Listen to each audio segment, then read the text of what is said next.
Você já se sentiu perdido, como se não soubesse mais quem você é?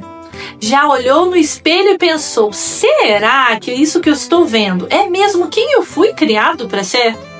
A verdade é que vivemos numa geração que busca desesperadamente por identidade, mas se apoia em rótulos frágeis e passageiros.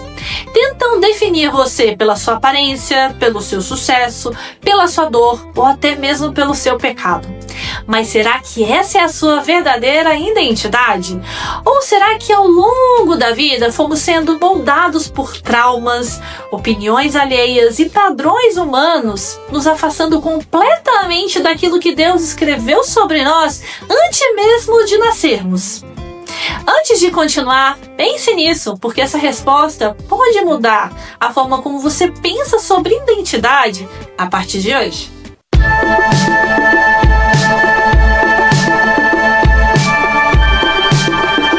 Hoje vamos entender um pouco o livro de Êxodo, um livro que é muito mais do que uma simples história antiga. É a história da nossa identidade, da origem do povo de Deus, que somos nós. Muita gente por aí acredita que Deus tem dois povos, um que é Israel natural e o outro que seria a igreja. Mas olha, isso não é verdade. A Bíblia nos mostra que Deus tem apenas um povo, e somos nós, todos aqueles que creem em Jesus Cristo. Sabe por que a história de Israel é tão importante para nós hoje? Porque Paulo, lá em Gálatas, capítulo 3, versículo 29, diz que se vocês são de Cristo, então são descendência de Abraão e herdeiros segundo a promessa. Isso significa que a história de Israel é a nossa história. É a história de onde viemos, das marcas que nos identificam como povo de Deus. E é exatamente isso que o livro de Êxodo nos revela, a formação de uma nação, de um povo escolhido. Em primeiro lugar, nós, a igreja, somos o povo da aliança. Nossa história não começa com a gente, mas lá atrás com Abraão. Deus escolheu esse homem, Abraão, do meio de um povo idólatra e fez uma promessa e uma aliança com ele. Em Gênesis capítulo 12, versículo 2 a 3, nos diz: farei de você um grande povo e o abençoarei. Tornarei famoso o seu nome, e você será uma bênção. Abençoarei os que o abençoarem, e amaldiçoarei os que o amaldiçoarem. E todos os povos da terra serão abençoados por meio de você. Essa promessa, que começou a se materializar em Êxodo com a formação de Israel, só se cumpre plenamente em nós, a igreja. Por quê? Porque Israel, mesmo em seus momentos de glória, nunca foi uma superpotência global. E a promessa era de que todas as famílias da terra seriam abençoadas. E é aqui que a gente entra.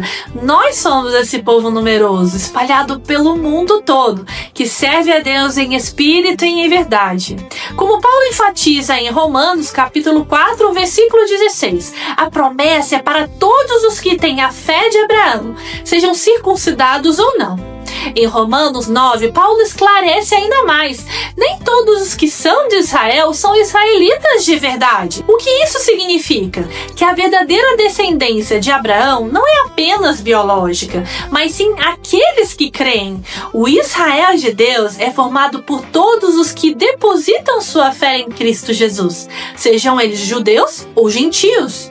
Essa verdade é tão poderosa que Jesus, em Mateus capítulo 28, 19, nos deu a grande comissão. Portanto, vão e façam discípulos de todas as nações.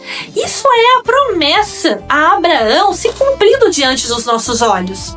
Ao longo da história, muitos, inclusive os próprios judeus, tiveram dificuldade em aceitar que a salvação seria para todos.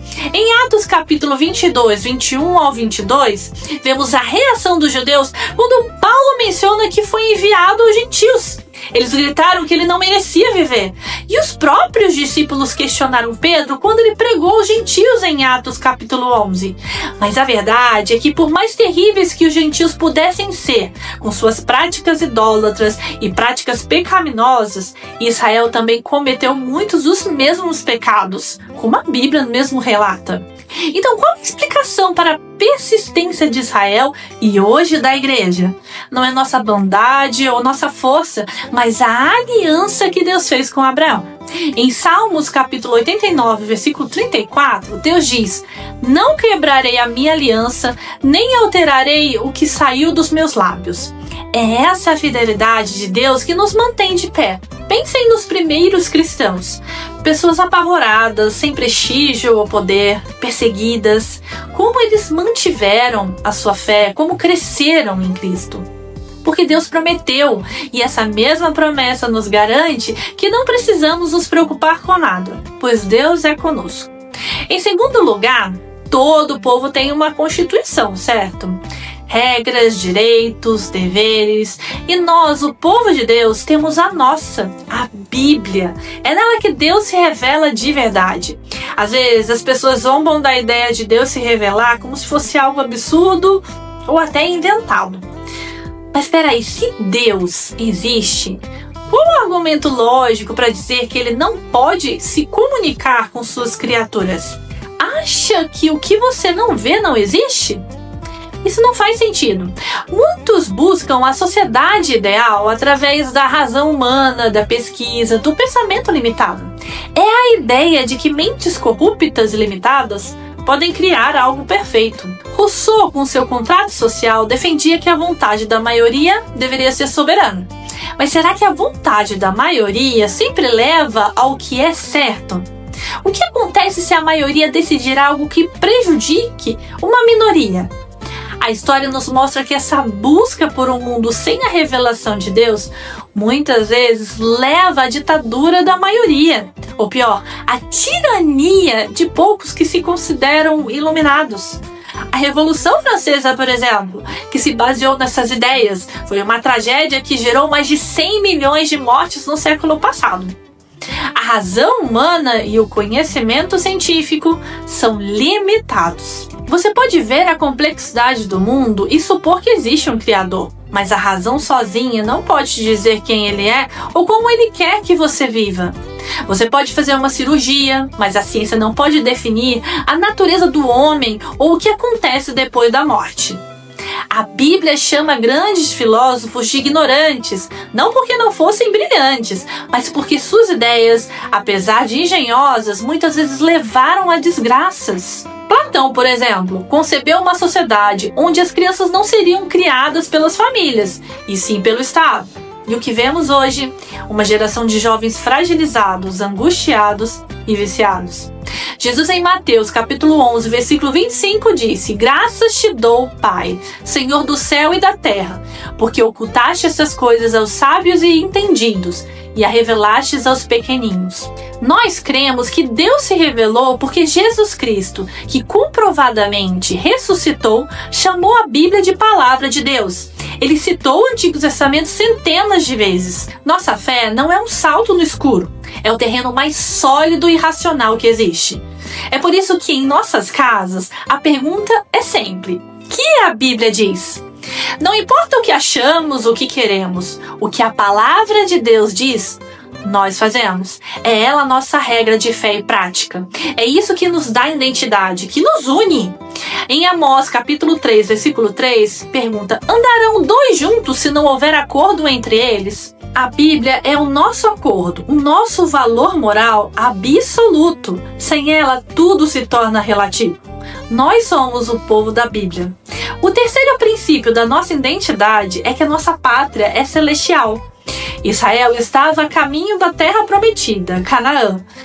Em Hebreus capítulo 11, versículo 9 a 10, diz sobre Abraão: pela fé peregrinou na terra prometida, como em terra estrangeira, habitando em tendas, porque esperava a cidade que tem fundamentos, da qual o arquiteto e edificador é Deus.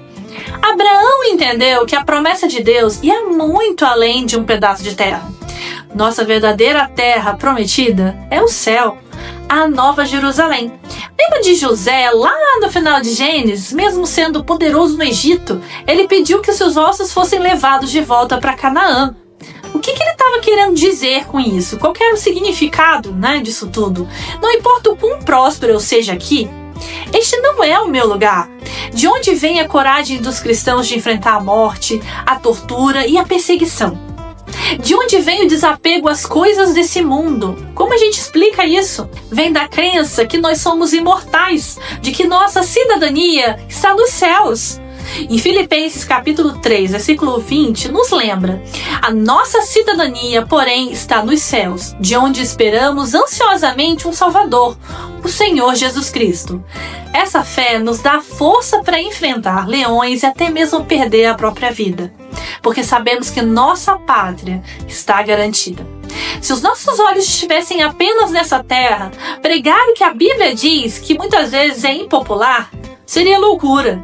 Mas como João, em capítulo 5, versículo 4, nos diz: porque tudo que é nascido de Deus vence o mundo, e essa é a vitória que vence o mundo, a nossa fé. Por fim, o quarto e último princípio. Somos um povo fraco, mas com um Deus forte. Toda nação se baseia normalmente em uma grande história para contar e em sua própria força. Mas a nossa história é diferente. Começamos com um povo pequeno lá no Egito, um povo duro, pecaminoso, que falhava constantemente. Mas como Israel e depois a igreja sobreviveu por tanto tempo quando impérios poderosos ruíram? A nossa única explicação é Deus. Ele fez uma aliança com Abraão e jurou por si mesmo que manteria o seu povo. Em Hebreus capítulo 6, versículo 13, lemos: quando Deus fez a sua promessa a Abraão, visto que não tinha ninguém maior por quem jurar, jurou por si mesmo. Essa é a nossa segurança.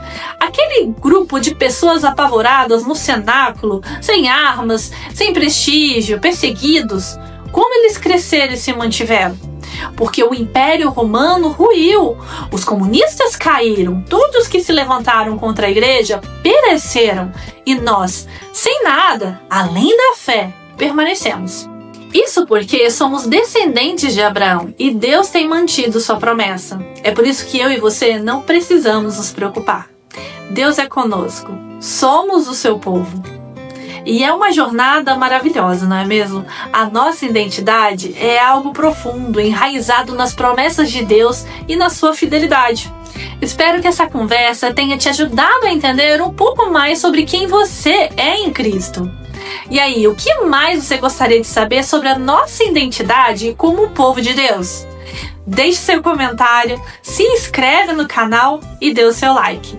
Espero você no próximo vídeo.